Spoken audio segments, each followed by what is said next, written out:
Ladies and gentlemen, good morning and welcome back to our channel once again. Yesterday, there was this story which was the headline of the Daily Nation. Lake Mountain Big Reset for 2027. This story coincided with President William Ruto's visit to Muranga. And there's something which I've consistently maintained on this platform, that in politics, nothing happens out of mere coincidence. And that everything in politics is normally well planned, well scripted, and executed to achieve a specific political objective.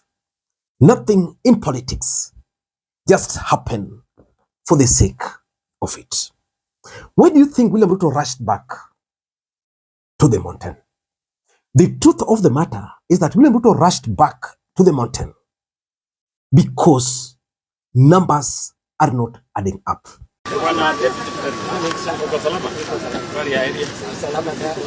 William, how is it? Salama kabisa. So how are you? Very good. Very good. Hello, how are you? The president is in panic. William Ruto is the president of the Republic of Kenya, and therefore he has access to intelligence briefings. And the latest figures which were leaked shocked him. Let me just take you through this particular headline, because I know for sure that this headline was intended to achieve certain objectives, and then link it to why the president rushed back to the mountain. In this story, the Standard, the Daily Nation, is giving figures here. The figures for Nyanza, that in 2022, that in Nyanza, in 2022, the total registered voters were 2.16 million. Yeah? In the mountain, the total registered voters were 5.77 million votes. And the projection, according to IBC, for Nyanza, in 2027, they are going to hit 2.77. Then in mountain, it is projected that their figures in 2027 is going to be 7.41. Ladies and gentlemen, the figures are not adding up. And the president had to rush back to the mountain. There's a time William Ruto went to Western Kenya. And I remember opining here that William Ruto had received opinion polls from the Luhya nation. And things were not very okay. If there's one thing you have to give William Ruto credit for, is that he acts on some of this information which he gets. So in this video, I want to reveal to you guys why William Ruto rushed back to the mountain yesterday. Because you could clearly tell from the level of the mobilization.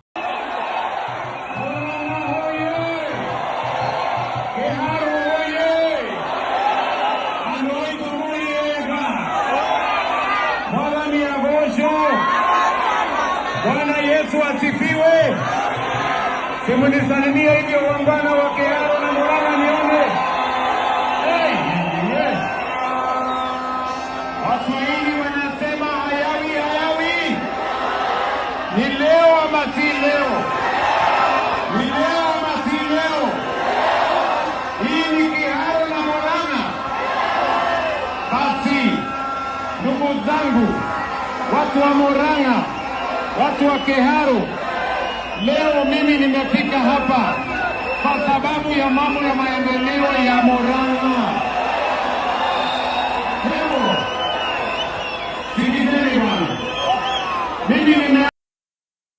And of course, you could also tell from the speakers how Alice Wahome was literally begging Ndindi Nyoro to come back to government. Before we get into all those, in case you're watching this channel for the first time, please take a second or two click that subscribe button so that next time we produce a video like this, YouTube will automatically notify you. And to the subscribers, I want to continue thanking you guys for your continued support. Because without that support, this channel cannot be where it is. Ladies and gentlemen, why do you think William Ruto rushed to the mountain again? Number one, game of numbers. The numbers are not adding up. William Ruto impeached Gachagua, and his team never anticipated that Gachagua was going to hold onto the mountain the way he has done. As a matter of fact, for William Ruto, after his handshake with Raila Odinga, he only needed 30% of the mountain to be safe. He was sure of that. But things are changing. And if you've been keenly following the president and his strategy, it has clearly changed. William Ruto probably has realized that banking on ODM party might not deliver for him the seat. So what is he doing? Because William Ruto was banking on the support of ODM strongholds. What is he doing now? William Ruto is now going region by region by region. When it comes to Nyanza, William Ruto is focusing on Nyanza as a region, how he can get the votes of the Nyanza people. If it comes to coast, because that was one of Raila Odinga's strongholds, is figuring out how can I get the support of the coastal people. So whether it's going to involve Joho, Kingi, all of them coming together. And that can explain why, for those who were keen, was it yesterday but one, Joho, Kingi met with entire coastal leadership from all the political divide. Because that's the new strategy for the president. Things are not working for him. In the Luo Nation, he's trying to work with ODM, he's trying to work with Oparanya, all those other factions, just to ensure that all votes are brought to him. So the truth is, William Ruto went to Muranga today as part of his Mount Kenya campaigns because numbers are not working for him. Number two, the Linda Wananchi is actually disrupting William Ruto's equation completely. I want you to visualize this. You are the president of the Republic of Kenya, and your biggest challenger is Raila Odinga. Then you manage to bring Raila Odinga on board. And you know, Raila akisema left, watu wake left. Akisema right, watu wake left. Right, yeah? You manage to bring him on board. Then Raila dies. Then his party split almost into half. And you had expected that for you to win, you needed the entire party. So the Linda Wananchi is complicating the equation for Ruto, especially in ODM strongholds. In Nyanza today, you can't say with authority that ODM can defeat Linda Wananchi. In the Luo Nation, you can now at least talk with authority that the Luo Nation are dumping ODM party. In the coastal region, there's also a problem. So the truth is, the mountain left Ruto, and then he had hoped to win the support of ODM. Then a section of ODM are also now out of the equation. This is why William Ruto is going back to the mountain, because he's still clinging onto some hopes that these guys can vote for me. Because if you were to ask, why do you think the mountain left Ruto? If you were to ask any ODM member, they will tell you that the mountain simply dumped Ruto because Ruto entered into broad-based arrangement with Raila Odinga. That's all. So the truth is, the Linda Wananchi is giving Ruto headache. So he's trying to go back. Number three, William Ruto is also trying to avert defections. You know, politics is local.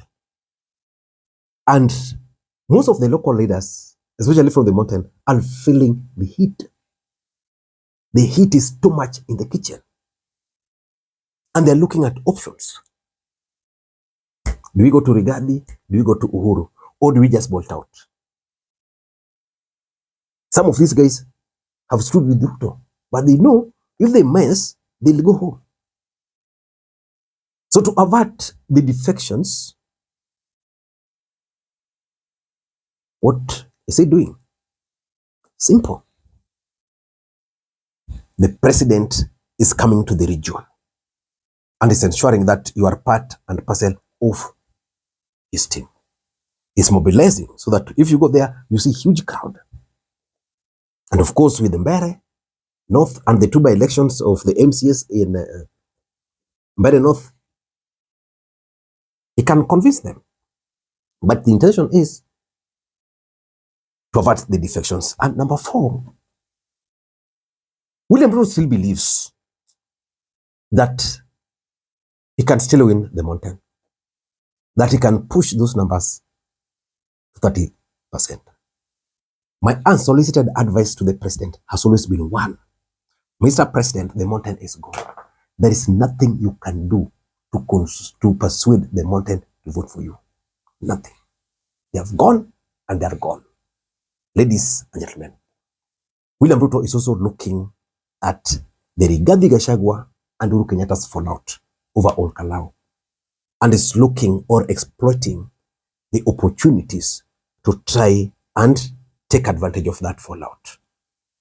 I don't know what you think. That's my take.